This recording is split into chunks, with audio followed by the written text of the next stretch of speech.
So you just picked up vrising and you want to gain an edge over those hardcore early access players coming back to Verderan. Never fear, because your friends at Legacy Gaming have a video to help you get up to speed quickly so you don't fall behind. My name is Kodiak, this is Legacy Gaming, and today we're sharing our guide on how to get OP fast in vrising. To level set, this guide is designed primarily with PvP players in mind, as if the servers are just coming online or after a server wipe. This is when you'll see the most competitive players vying for every advantage, and thus how we wanted to structure this video. That's not to say it's not valuable or doesn't apply to PvE players, but when it comes to vrising's PvP, speed is everything if you hope to gain an edge and avoid getting wiped off the map. If you're playing in a group, figure out who your most skilled PvP combat-focused player is. This is the person you'll want to funnel all of your starting gear to. You may not have time or resources to make 4 sets of complete armor per tier, so put your egos aside and focus on being practical. Gearing one player fully is much faster than trying to gear a team of 4 simultaneously, and while it may seem a bit unbalanced, that's by design. With one player geared to the teeth, they can power through V-Blood progression, unlocking new stations, resources, and more for your entire team, making it easier for everyone to eventually catch up. vrising is a team sport, and sometimes you simply have to give the ball to the best player, at least to start, so that everyone can move forward. So let's break this down, because we want to provide you with a step-by-step guide to getting OP as fast as possible, not some loose set of tips and tricks. If you want that, then check out our Wish I Knew Sooner video. Once you spawn, don't waste time. Have a plan for as soon as you exit the starting cemetery. We think spawning into West Farbane is the best choice because you'll be closer to the first V-Blood unit, as well as better base locations.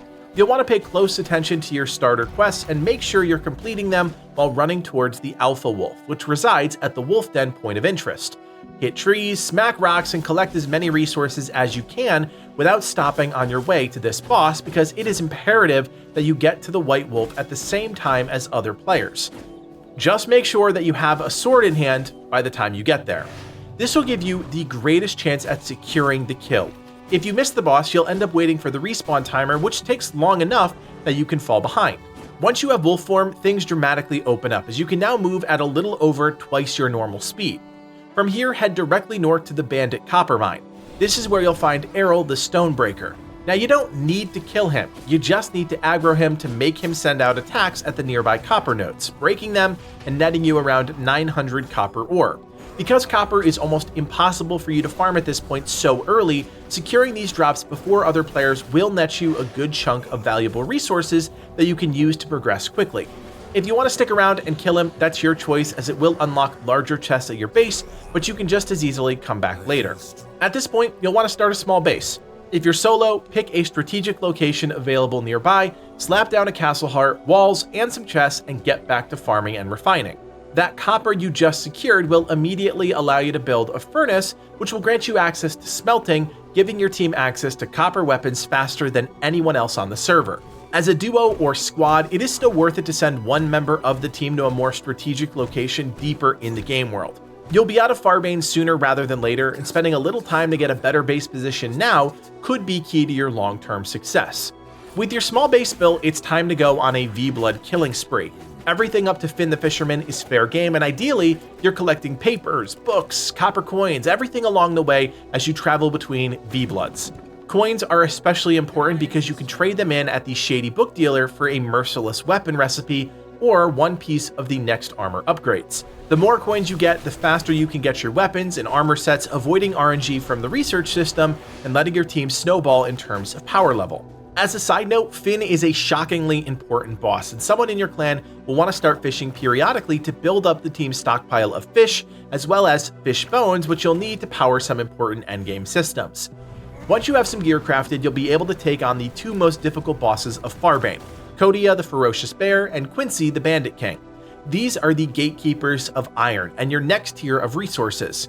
The bear form that you get for defeating Kodia allows you to smash open the bandit encampment gates where Quincy resides, while Quincy himself holds the knowledge of the smithy, tailoring bench, iron ingots, and tier 2 armor.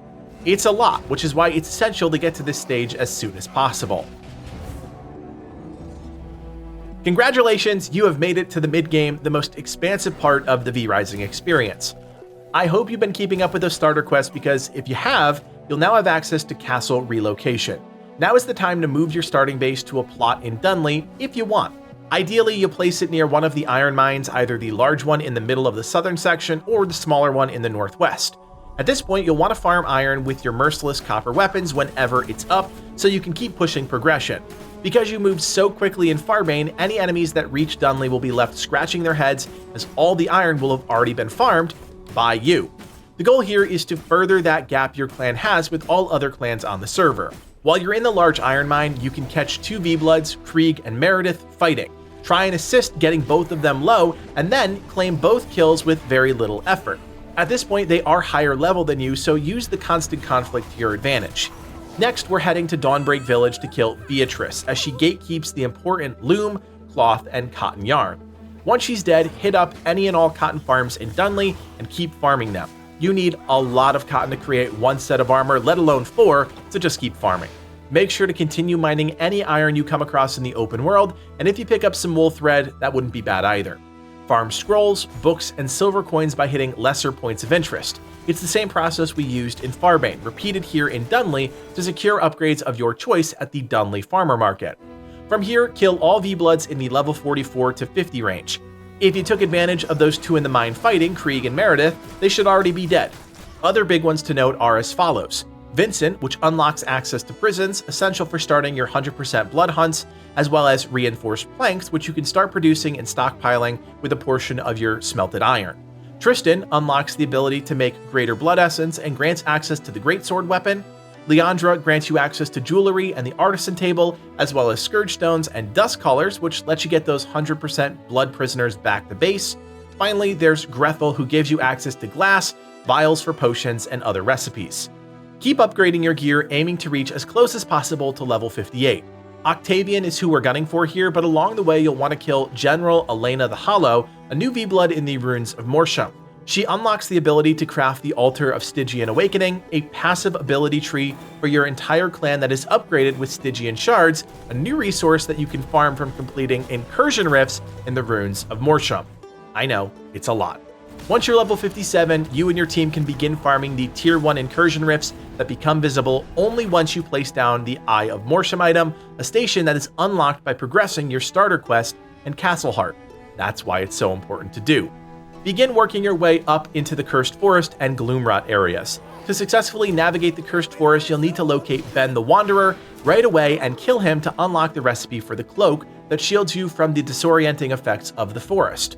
While in the forest, kill creatures to farm up at least 1,000 pristine hide, kill Angora the Spider Queen for access to crafting silk, and collect whatever ghost crystals, scourge stones, and spectral dust you can from the rundown villages of the forest. Then head over to Gloomrot and kill Angram the Purifier for access to Dawnthorn, and a quick way to farm up a ton of mutant grease in that area in order to refine the pristine hide you collected from the Cursed Forest. Save a bit of that mutant grease and create a vermin nest in base. Use your stockpiled fish bones and mutant grease to spawn spiders, allowing you to rapidly farm silkworms in base. Then use those silkworms to create silk and craft Dawnthorn armor. With the Dawnthorn crafted and equipped, head back and kill Cyril in the Cursed Forest to gain access to the Anvil, the Advanced Furnace, and Dark Silver Ingots. While you're in the Cursed Forest, also take out Foulrout the Soul Taker, as you'll need his recipe for Spectral Dust here shortly. Swing south and kill Wilfred to gain access to the Silver Resistance Potion, and at this point you have what you need to move into Silverlight Hills. Craft and use one of those Silver Resistance Potions and head into the Silver Mine, farming as much as you can hold and get it stored for when you need it.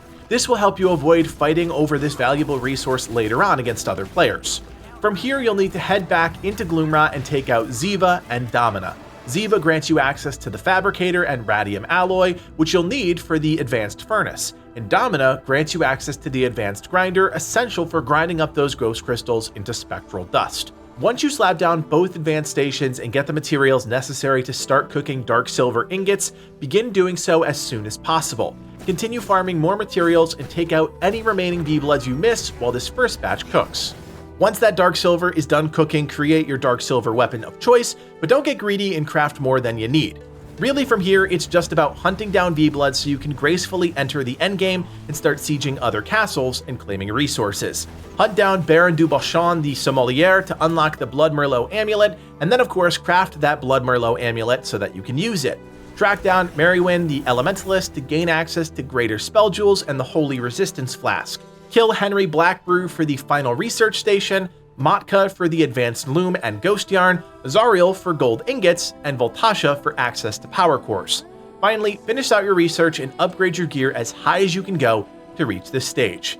If you're struggling to find any of those V-Bloods mentioned in this video, we have a complete guide showing you where all 57 are located on the map, so check out that video as a companion guide. At this point, you are well ahead of the curve, but you'll most likely have a few things on your backlog you need to do. At this point, you'll want to head back, track down Simon Belmont. From here on out, it's just the final few bosses in the game, and if you're ahead of the rest of the clans on your server, you could be amongst the first to try and claim a Soul Shard, which are now powerful, one-of-a-kind amulets that increase your damage dealt to other vampires, amongst other powerful buffs, but drop on death. Claiming even one of these first is a huge advantage over other clans on the server, but realize it also paints a massive target on your back. But if you're following this guide, you're probably looking for blood anyways. Each Apex boss on the way to and including Dracula will also give you access to a recipe for a piece of Dracula's armor set, so claiming all 4 bosses before other players will put you at a massive power advantage. From here, keep on clearing incursion rifts in the ruins of Morsham for those greater Stygian shards in order to deck out spells with tier 4 gems and finish off your passive Stygian trait. So there you have it, our end-to-end guide to getting OP fast in vrising. We hope you found this video helpful. If you did, do us a favor and drop us a like and consider subscribing. We have more vrising coming your way, and you don't want to miss a thing. My name is Kodiak, and from everyone here at Legacy Gaming, thanks for watching, and play on.